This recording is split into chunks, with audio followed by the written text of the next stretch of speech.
Canta cuentos, la pulga canta cuentos de sol mañanero. Canta cuentos, la pulga sebastiana, canta cuentos de bestias extrañas. Canta cuentos, la pulga sebastiana, canta cuentos de naciones lejanas. Canta cuentos de moscas. La la la la la la la la la la la.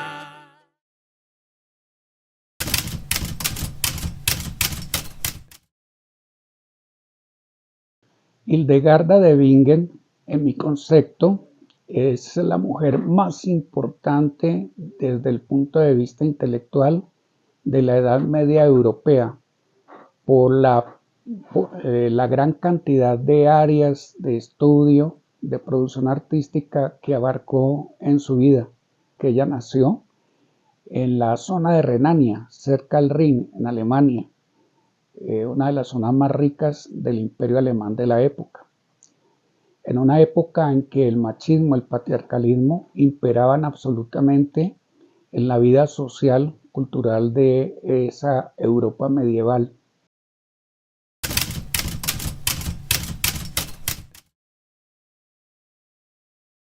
Hildegarda nació de una familia noble, era la más pequeña de los 10 hijos que tuvo la familia y, como se usaba en la época, fue consagrada desde niña al servicio de la iglesia.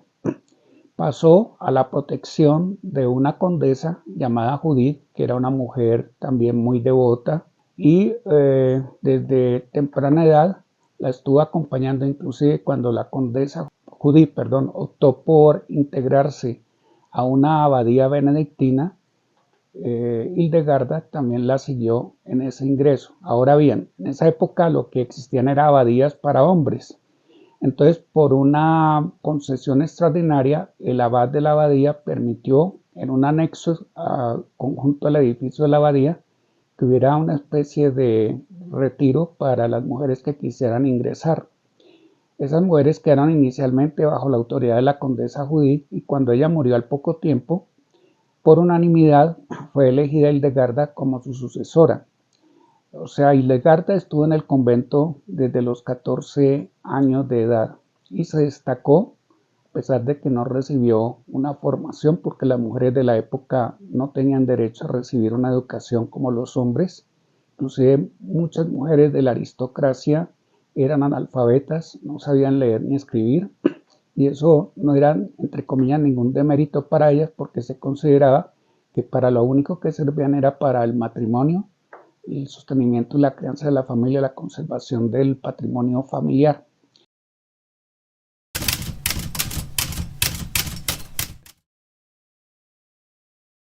Hildegarda entonces se destacó por la avidez con la cual empezó a leer textos, libros, códices, etc.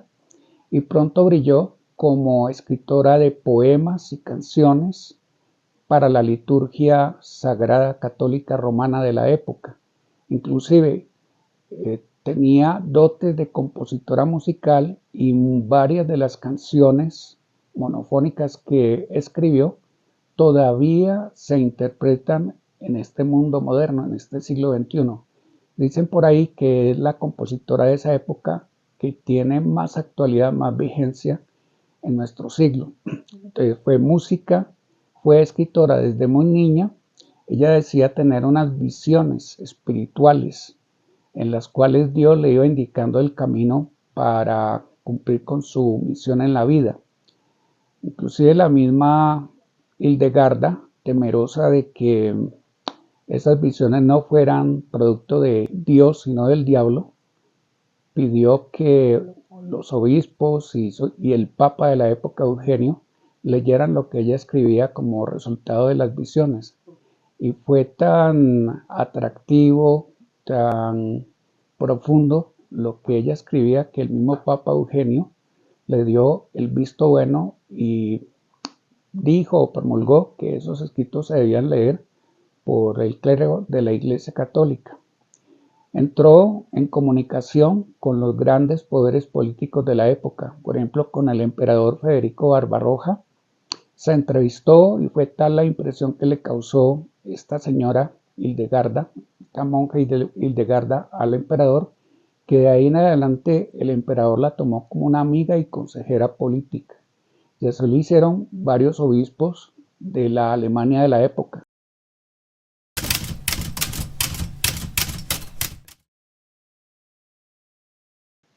También incursionó, pues yo creo que es considerada la madre de las ciencias naturales en Europa, porque fue una de las primeras exploradoras de las propiedades de las plantas, de los minerales, etc. E hizo un tratado de medicina en base a esos conocimientos que ella adquirió de las hierbas y de los minerales.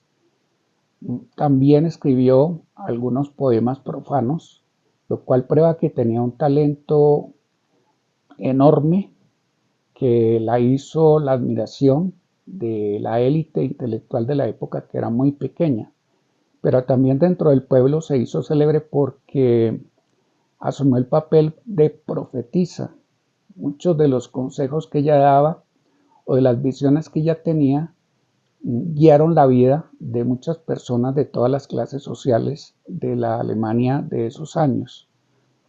Se convirtió en una especie de iluminadora de la vida de la gente.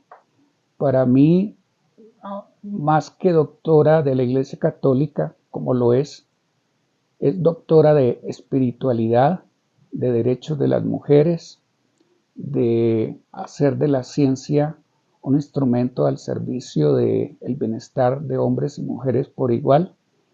Una persona que se adelantó varios siglos a esa época medieval, que desarrolló unas actividades que, aunque hoy nos parecen normales para una mujer, en esa época eran totalmente extraordinarias. Hildegarda dio una lección de participación, y si se habla de precursoras del movimiento femenino en el mundo, se debe tener en cuenta el ejemplo de Hildegarda. Es una de las 4 únicas doctoras que la Iglesia Católica Romana reconoce como tales. Hay 37 doctores en la Iglesia Católica y apenas 4 mujeres doctoras, y una de ellas es Hildegarda de Bingen, la más antigua de esas doctoras.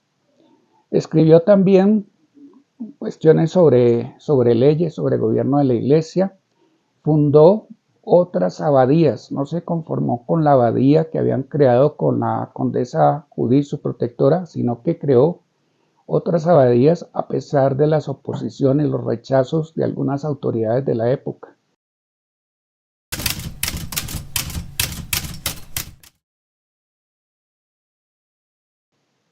Yo creo que hay varias Hildegardas de Bingen en el planeta en este momento. Lo que pasa es que muchas de ellas no son reconocidas o no han podido brillar con luz propia dentro de las estructuras burocráticas o gubernamentales a las que están sometidas.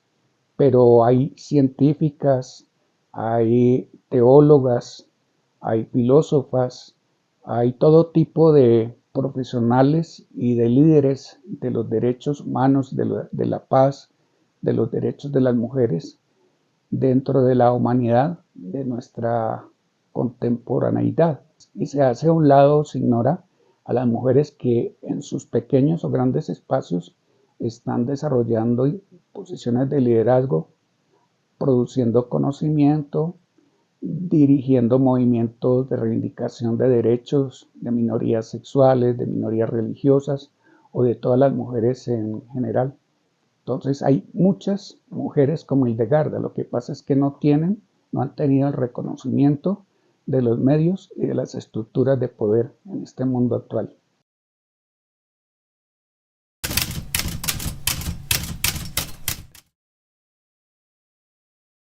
Entonces, Hildegarda es en realidad la primera líder del movimiento de los derechos de las mujeres en Europa y en este mundo que llamamos Occidente.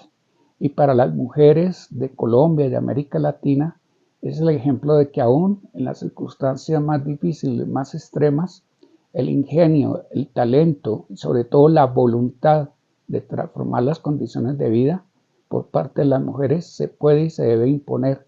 No se pueden las mujeres resignar a aceptar sumisamente las posiciones de pasividad que la sociedad patriarcal les determina. Hildegarda se rebeló pacíficamente contra esa situación y logró concitar alrededor de ella la admiración de hombres supermachos, de los reyes, de los condes, de los aristócratas y sobre todo de la estructura clerical católica romana que era tan machista. Es una excepción, digamos, dentro de la historia medieval de machismo y discriminación contra las mujeres. Entonces, la síntesis de esto sería: Hildegarda de Bingen es la verdadera precursora del movimiento por los derechos de las mujeres en el mundo.